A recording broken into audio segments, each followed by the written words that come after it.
What happens when one of Hollywood's most beloved comedians sits down for what should be a routine promotional interview, only to find himself under attack from a host who seems determined to tear him down?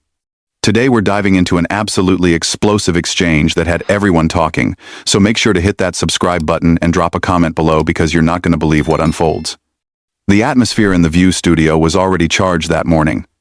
Adam Sandler had come on to promote his latest dramatic role, a departure from his typical comedy work that had been earning critical acclaim. He settled into his chair with his characteristic easy smile, expecting the usual promotional banter. But Joy Behar had other plans. "So, Adam," Joy began, her voice carrying an edge that immediately caught the attention of everyone in the studio, "I have to ask about this sudden pivot to serious acting. Are you finally admitting that your comedy career has run its course?" The question hung in the air like a blade. Sandler's smile faltered for just a moment before he recovered. "Well, Joy, I wouldn't say it's sudden. I've been doing dramatic work for years now, and I love exploring different aspects of storytelling. But let's be honest," Joy interrupted, leaning forward with a predatory gleam in her eyes. "Your last few comedies were absolutely panned by critics. Box office disasters. Are you just trying to salvage what's left of your reputation?" The other hosts shifted uncomfortably in their seats. Whoopi Goldberg shot Joy a warning look, but Joy was just getting started. Sandler maintained his composure, though viewers could see his jaw tighten slightly. "I think my fans would disagree with that assessment," Sandler replied carefully. "My movies connect with people, and that's what matters to me. Not everyone has to like everything I do." "Connect with people?" Joy scoffed, her voice rising.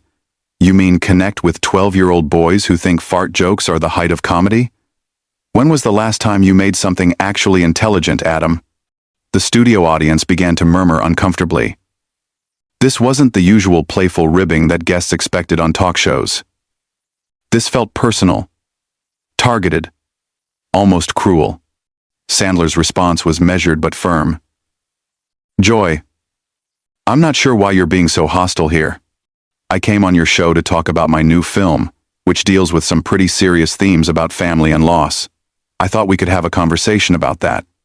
"Oh, we can have a conversation," Joy shot back, "but let's have an honest one. Your so-called dramatic performances are just you doing your regular shtick, but with fewer laughs. You're not fooling anyone into thinking you're some kind of serious actor." The tension in the room was palpable now. Sandler's publicist, sitting off camera, looked like she wanted to intervene, but Sandler held up a subtle hand to stop her. "You know what, Joy," Sandler said, his voice still controlled but with a new hardness to it. "I've been in this business for 30 years. I've made movies that have brought joy to millions of people. I've worked with some of the most talented actors and directors in Hollywood. If you want to sit here and tear me down for whatever personal reasons you have, that's your choice. But I'm not going to sit here and let you disrespect my career or my fans." Joy laughed, a sharp, bitter sound. "Personal reasons? This isn't personal, Adam. This is about calling out mediocrity when I see it. You've been coasting on the same juvenile humor for decades, making millions while real artists struggle to get their work seen." "Real artists?" Sandler's eyebrows shot up. "So comedy isn't real art now? Entertainment isn't valuable? The movies I make employ hundreds of people. They give families something to laugh about together. They help people forget their troubles for a couple of hours. If that's not valuable, then I don't know what island." The other hosts tried to jump in and redirect the conversation, but Joy was relentless.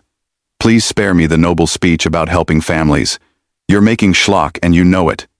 When was the last time you challenged yourself as a performer? When was the last time you took a real risk?" Sandler's composure was beginning to crack.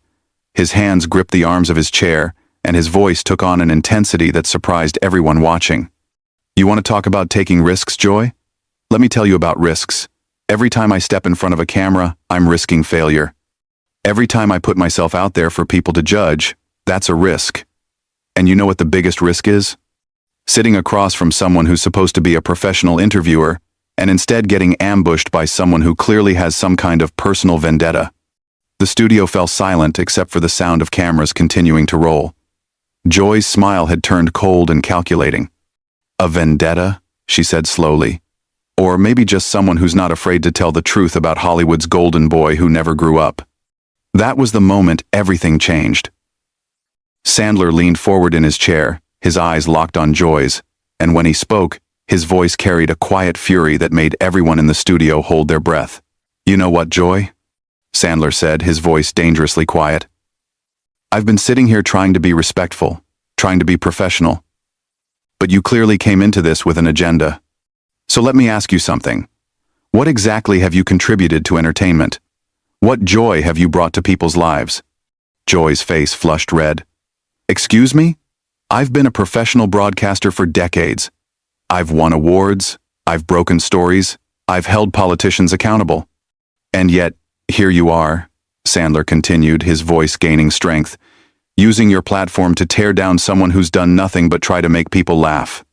You want to talk about taking the easy road? How about sitting behind a desk every day throwing stones at people who actually put themselves out there creatively?" The other hosts looked like deer in headlights. Sonny Hostin tried to interject. "Maybe we should take a quick break and come back to discuss the new movie." But Sandler wasn't having it. "No, let's finish this conversation. Joy started it, so let's see it through. You want to know about challenging myself? I'll tell you what's challenging.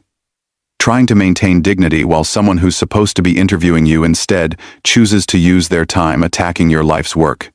Joy slammed her hand on the table. "Your life's work? Making the same movie over and over again with your buddies while laughing all the way to the bank? That's not art, that's a scam." The audience gasped audibly. This had gone far beyond uncomfortable television into something genuinely shocking. Sandler stood up from his chair, towering over the desk. "A scam?" His voice was incredulous. "Lady, I've never promised anyone anything other than entertainment. People pay to see my movies because they want to laugh, they want to escape, they want to feel good for 2 hours, and you know what? They get exactly what they pay for. Can you say the same about this show? Can you say people tune in expecting to watch someone get ambushed and humiliated?" Joy shot up from her chair as well, matching his energy. "People tune in expecting honesty. They expect someone to ask the tough questions instead of just lobbing softballs at celebrities who think they're untouchable." "Tough questions?" Sandler laughed, but there was no humor in it. "You think this is journalism? You think what you're doing right now is serving the public? This isn't journalism, Joy. This is a hit job, and everyone watching can see it." The camera operators didn't know where to focus. The other hosts sat frozen, unsure whether to try to intervene or just let this unprecedented meltdown continue. Whoopi finally found her voice. "Okay, both of you need to sit down and lower your voices. This is getting out of hand." But Joy was beyond reason now. Out of hand? What's out of hand is pretending that mediocrity deserves praise just because it makes money. What's out of hand is giving platforms to people who contribute nothing meaningful to our culture. Sandler's eyes blazed. "Nothing meaningful? You want to know what's meaningful, Joy? I'll tell you what's meaningful. Last month I got a letter from a mother whose son has autism. She told me that my movies are the only thing that makes him laugh, the only thing that brings him pure joy in a world that's often cruel to kids like him. That's meaningful. That letter is worth more than every snarky comment you've ever made on this show." Joy sneered. "Oh, please, spare me the heartwarming anecdotes. One touching letter doesn't excuse decades of lowbrow garbage." "Lowbrow garbage?" Sandler's voice cracked with emotion and fury. "You know what's lowbrow? Sitting here tearing down someone's career for no reason other than your own bitterness. You know what's garbage? Using your position to hurt people instead of lifting them up." The studio audience was completely silent now, watching this train wreck unfold in real time. Joy's face was twisted with rage and something else, something that looked almost like satisfaction at having pushed Sandler to this breaking point. "Hurt people? I'm trying to hold you accountable for polluting our cultural landscape with your juvenile nonsense. Someone has to have standards around here." "Standards?" Sandler threw his hands up in disbelief. "Your standard is cruelty. Your standard is making guests uncomfortable for your own entertainment. You want to talk about polluting the cultural landscape? Look in the mirror, Joy. You're everything that's wrong with media today." The tension in the room was suffocating. Production assistants were signaling frantically from off camera. But the confrontation had taken on a life of its own. Joy leaned across the desk, her voice dropping to a venomous whisper. At least I'm not a grown man making millions by acting like a 12-year-old. At least I have some dignity. That was the final straw. Sandler's composure completely shattered, and what came next would be replayed on social media for weeks. Sandler's face went completely red, and when he spoke, his voice shook with a rage that nobody in that studio had ever witnessed before. "Dignity," he roared, his voice echoing through the studio. "You want to lecture me about dignity? You sit here every single day gossiping about people, spreading negativity, tearing down anyone who dares to be successful or happy. That's your idea of dignity? That's your contribution to the world?"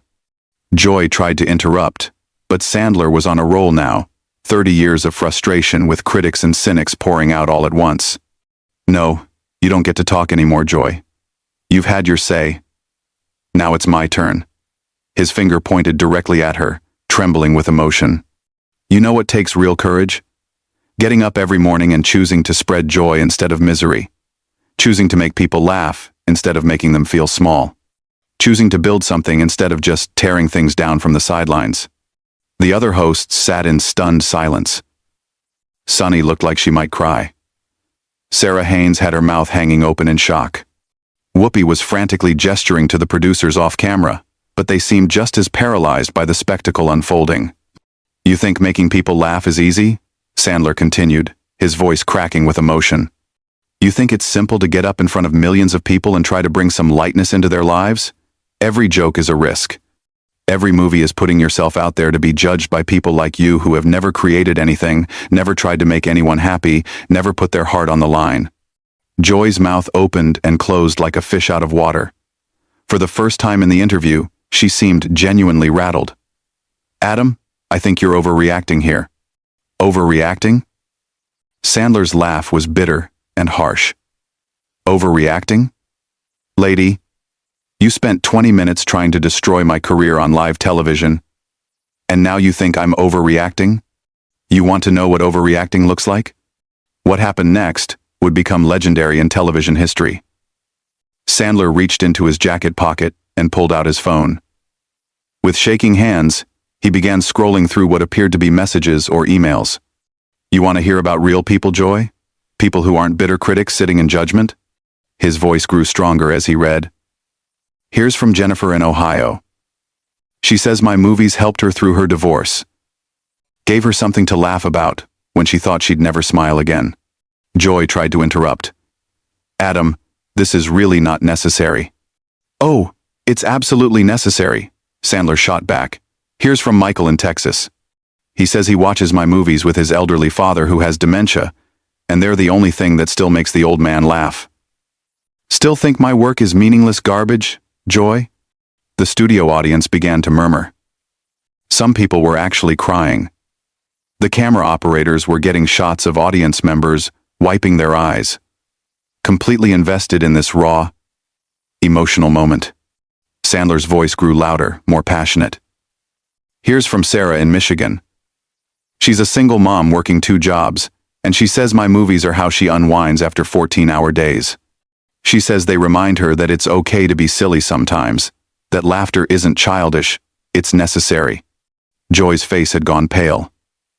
She clearly hadn't expected this turn. Hadn't prepared for Sandler to have ammunition of his own. "You sit here in your comfortable chair," Sandler continued, his voice now booming through the studio, "making 6 figures to tell people why they shouldn't enjoy things. But out there in the real world, people are struggling, people are hurting, people need reasons to smile. And if my stupid, juvenile, lowbrow movies can give them that, then I'm proud of every single one of them." The emotion in his voice was raw and genuine. This wasn't acting, this wasn't a performance. This was a man defending not just his career, but his life's mission.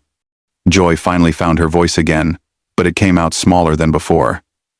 "I'm not saying people shouldn't enjoy entertainment, Adam. I'm just saying that as artists, don't we have a responsibility to challenge ourselves, to create something with substance?" Sandler stepped closer to the desk, his eyes blazing. "Substance? You want substance? Let me tell you about substance." Substance is a kid with cancer who laughs at one of my movies and forgets about his pain for 2 hours. Substance is a family sitting together in a theater, sharing joy instead of staring at their phones. Substance is choosing to put positivity into the world instead of cynicism. He paused, collecting himself slightly, but his voice remained strong. You know what lacks substance, Joy? This interview. This attack. This need to tear down someone who's never done anything to hurt you. That's what lacks substance. The studio was dead quiet except for the sound of cameras rolling and someone in the audience quietly sobbing. Even the production crew seemed transfixed by what they were witnessing. Joy made one last desperate attempt to regain control. Look, Adam. I think we got off on the wrong foot here. Wrong foot? Sandler's voice was incredulous. Joy, you didn't get off on the wrong foot. You came in here with both barrels loaded, ready to take me down for reasons I'll never understand. And you know what? You failed. Because at the end of the day, I know who I am. I know what I've contributed. And I know that when I go home tonight, I'll sleep peacefully knowing that somewhere out there people are laughing because of something I created. He looked directly into the camera, addressing the audience at home. To everyone watching who's ever been told their joy doesn't matter, who's ever been made to feel ashamed for finding happiness in simple things, don't let anyone steal that from you.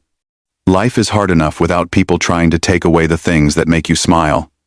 Then he turned back to Joy, his voice quiet but firm. And Joy, I hope someday you find whatever it is you're looking for, because this isn't it. Hurting people isn't it. With that, Sandler walked off the set, leaving behind a stunned studio and a host who finally understood she had picked the wrong fight with the wrong person. The camera lingered on Joy's face, capturing a moment of what looked almost like regret before cutting to commercial. The interview would be dissected and analyzed for months afterward, becoming a perfect example of what happens when someone underestimates the power of genuine passion and the danger of unnecessary cruelty. It was a reminder that behind every public figure is a real person with real feelings, and that sometimes, when pushed too far, even the nicest people will fight back.